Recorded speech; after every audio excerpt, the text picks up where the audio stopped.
इसमें एक डेरिवेशन है उसका सेंटर ऑफ मास के पोजीशन वेक्टर का। उससे वैसे हम फॉर्मूला निकाल चुके हैं, लेकिन फिर भी थोड़ा देख लेते हैं। आप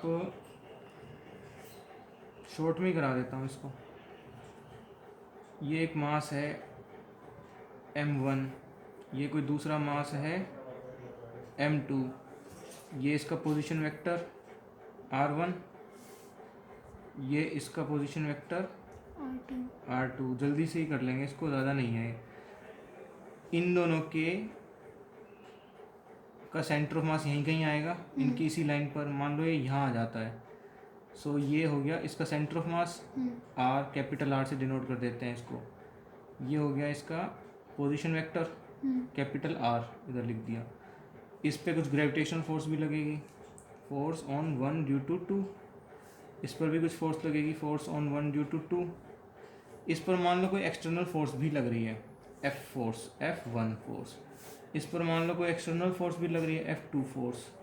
इसकी वेलोसिटी मान लो v1 वेलोसिटी है, इसकी वेलोसिटी v2 है। ये सारी चीज़ इसकी हो गई मास 1 की, ये सारी चीज़ इसकी हो गई मास 2 की। F2 1 के द्वारा, F2 ड्यू टू 1।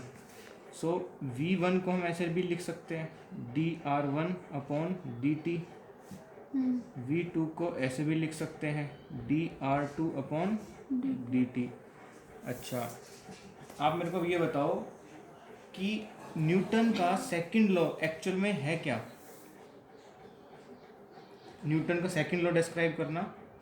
न्यूटन का सेकंड लॉ मोमेंटम वाला, mu equal to mv, initial momentum equal to final momentum. Newton का सेकंड लॉ है। मोमेंटम देखो देखो देखो, न्यूटन का सेकंड लॉ है कि change in rate of change of linear momentum is due to some force. यानी कोई ऑब्जेक्ट है, ये रहा, इसका मास m1 है, इसकी वेलोसिटी v1 है, यहाँ से यहाँ पर पहुँचा है ये, इसका मास तो m1 रहेगा, वेलोसिटी कुछ चेंज हो गई, अब v2 हो गई। तो यहाँ से यहाँ तक मोमेंटम चेंज हुआ है, मोमेंटम चेंज हुआ है, टाइम के साथ कुछ चेंज हुआ है। तो ये जो चेंज आया है ना, इसमें change of momentum, rate of change of momentum, ये इसलिए हुआ है क्योंकि कुछ फोर्स लगी है। अगर यहाँ से यहाँ कम हुआ है तो इसका मतलब ब्रेक्स लगी थी, यहाँ से यहाँ बढ़ा है इसका मतलब एक्सेलरेशन हुई थी, तभी वेलोसिटी बढ़ी। एक्सेलरेशन कहाँ से आई? फोर्स की वजह से आई। इसका मतलब rate of change of linear momentum is due to some applied force. Clear है? अच्छा, इसी का ही है ना कॉम्पैक्ट वर्जन होता है वैसे, वो जो पढ़ते हो आप, क्या होता है? dmv होता है upon dt is equals to f। तो ये होता है डिफ्रेंशिएशन का एक प्रोडक्ट रूल होता है। एक में पहले m लिख देते हैं, m, फिर कर देते हैं इसको डिफ्रेंशिएट, फिर v को लिख देते हैं इधर बाहर निकाल करके और इसको डिफ्रेंशिएट कर देते हैं, ये f आ जाएगा। अगर मास कांस्टेंट है, कांस्टेंट का डिफ्रेंशिएशन जीरो, ये सारी टर्म जीरो। ये क्या बच जाएगा? M A is equals to F. यानी कि F is equals to M A जो पढ़ते हैं वो बस एक केस है, स्पेशल केस, जहाँ पर एम कांस्टेंट होता है। रॉकेट के केस में ये नहीं चलती इक्वेशन, रॉकेट के केस में दूसरा चलता है। अच्छा, एक तो ये चीज़, तो ये चीज़ यहाँ पर भी अप्लाई होगी यहाँ पर कि total force, F total force apply कर रहे हैं हम rate of change of linear momentum पे। तो जो हमारा फर्स्ट मास है उसका जो चेंज होगा, इसका मतलब उस पर भी टोटल फोर्स लग रही है। टोटल फोर्स कौन सी है? एक तो है F1 ड्यू टू 2, एक है सम कोई एक्सटर्नल फोर्स जो हमने मान ली। दूसरे पर जो दूसरे का जो रेट ऑफ चेंज है F2 ड्यू टू 1, हाँ, और दूसरा F2 एक्सटर्नल फोर्स। अच्छा, इसको हम ऐसे भी लिख, ये इन दोनों का ऐड भी कर सकते हैं। ये इक्वेशन 1 बन गई हमारी और ये इक्वेशन 2 ऐड कर देते हैं, कुछ रिजल्ट देखते हैं कुछ निकलता है। तो ये क्या बन गया? dp1 upon dt plus dp2 upon dt is equals to f12 plus F1 vector, क्योंकि वेक्टर है तो एज इट इज लिख सकते हैं ना, F21 vector plus F2 vector. अब F21 vector equal and opposite होगा F21 वेक्टर के, तो ये कैंसिल कर सकते हैं। अच्छा, और F1 vector plus F2 vector, यानी कि force on one external force, F1 is external force, F2 is external force.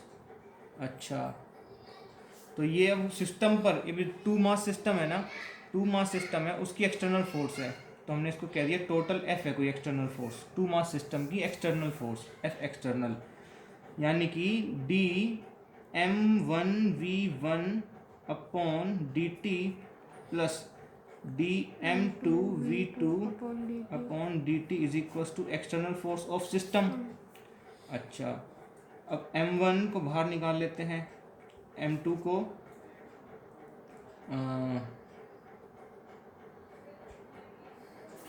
ठीक है। अब इसको देखो, अगर a प्लस बी का डिफ्रेंशिएशन करने को कहा जाता है तो हम इसको ऐसे लिखते हैं ना, differentiation of a in terms of b, हाँ, और differentiation of b in terms of t। हाँ, ऐसे लिख देते हैं इसको। तो अगर ऐसे प्लस में करके कोई इक्वेशन दे रखी है तो उसको हम बाहर ले सकते हैं, मीन्स ये एक्सपेंडेड फॉर्म है किसका, इस वाली टर्म का, differentiation of m1v1 plus m2v2, इसका डिफ्रेंशिएट कर रहे थे, तब ये वाली इक्वेशन आई थी हमारे पास, is equal to F external. अच्छा, और हमने v1 क्या लिया है, v1 है क्या एक्चुअल में, dr1 upon dt plus m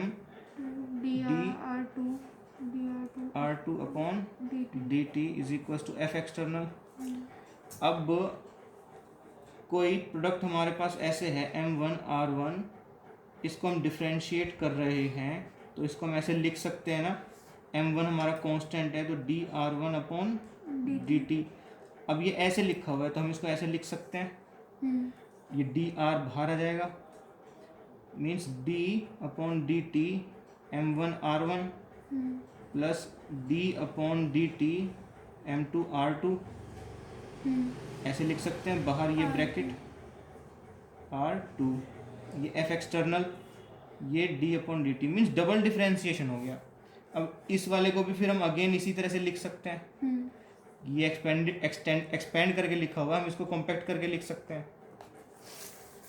कैसे, ये D square upon D T square ऐसे लिखते हैं इसको, डबल डिफ्रेंशिएशन को, इस पर स्क्वेयर आएगा, इसमें डी स्क्वेयर नहीं होता, डी टी स्क्वेयर होता है, इसको ऐसे समझो, क्योंकि ऊपर तो डी अपॉन डी टी है ना, तो इसका टर्म और इस टर्म का स्क्वेयर, यानी इसका स्क्वेयर और इसका स्क्वेयर, ऐसे लिखते हैं इसको।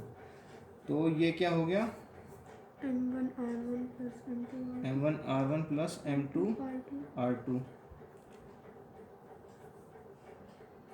Is equals to F external.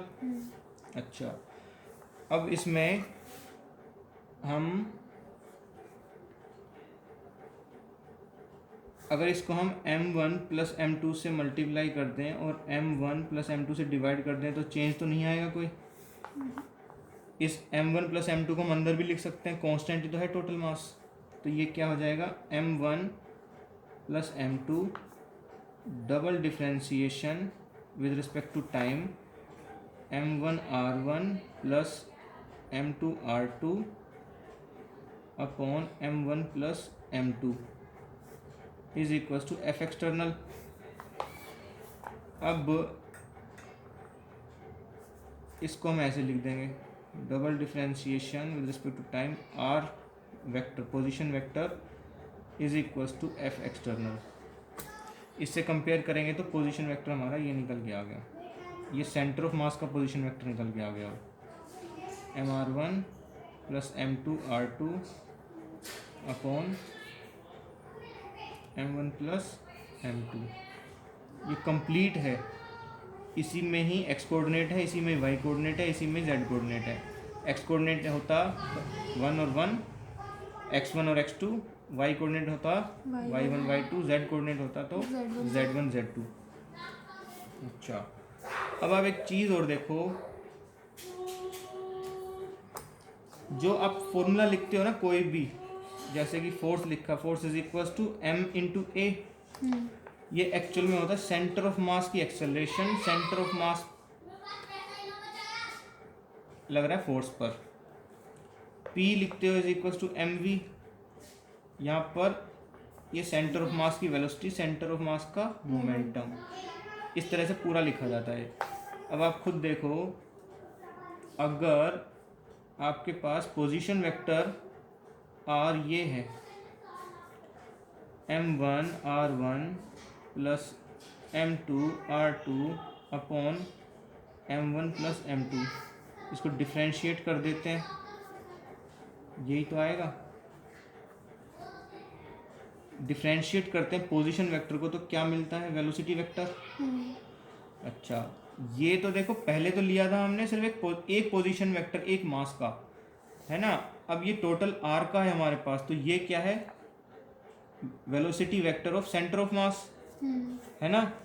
अच्छा, ये क्या हो गया, इस d अपॉन डी टी को अंदर ले सकते हैं, तो इसको ऐसे लिख देते हैं, m1 प्लस m2 बाहर, ये क्या हो गया, m1 dr1 upon D T plus m2 dr2 upon D T, ऐसे लिख सकते हैं इसको, ये बाहर पूरी इक्वेशन। अब ये तो v1 है, यानी कि velocity of centre of mass is equal to m1 v1 plus m2 v2 upon m1 plus m2, ये मोशन हो गया सेंटर ऑफ मास का। एक पोजीशन वेक्टर था और एक वेलोसिटी वेक्टर आ गया सेंटर ऑफ मास का। अब इसको भी तो डिफरेंशिएट कर सकते हैं फिर से with respect to time, so ये क्या हो गया, d v c m upon D t, so ये क्या हो गया, d upon D t, m1 v1 plus m2 v2 upon m1 plus m2। अब ये d upon D t differentiate कर सकता है इसको और इसको, अच्छा तो इसको ऐसे लिख सकते हैं डी वी सी एम। अब वेलोसिटी वेक्टर का डिफरेंशिएशन क्या देगा हमें, वेलोसिटी का डिफरेंशिएशन क्या देता है हमें, D V upon D T क्या होगा,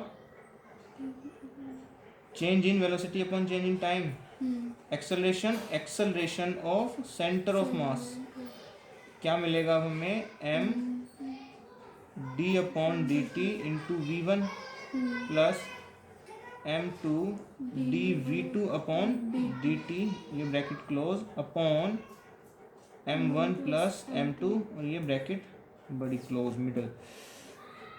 अब ये acceleration of centre of mass क्या बन गया, m a1 plus m1 a1 plus m2 a2 upon m1 plus m2, acceleration of centre of मास ये आ गया। अब तक आपने क्वेश्चन किए थे इसके, ये सेंटर ऑफ मास था पोजीशन वेक्टर का, इसी को लिखा था आपने ऐसे, X C M is equal to m1 x1 plus m2 x2 upon m1 plus m2, Y C M लिखा था इसी को ही, m1 y1 plus m2 y2 upon m1 plus m2, m1 plus m2, ऐसे ही जेड सी एम भी लिखोगे अगर दिया हो तो कहीं, m1 z1 to z2 upon m1 plus m2।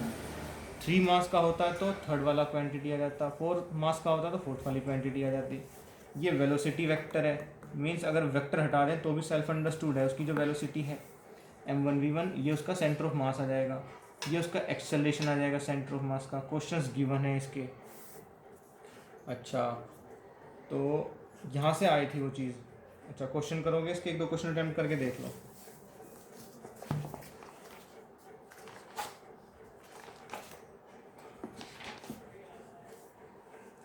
चलना दो, एडिट हो जाएगा।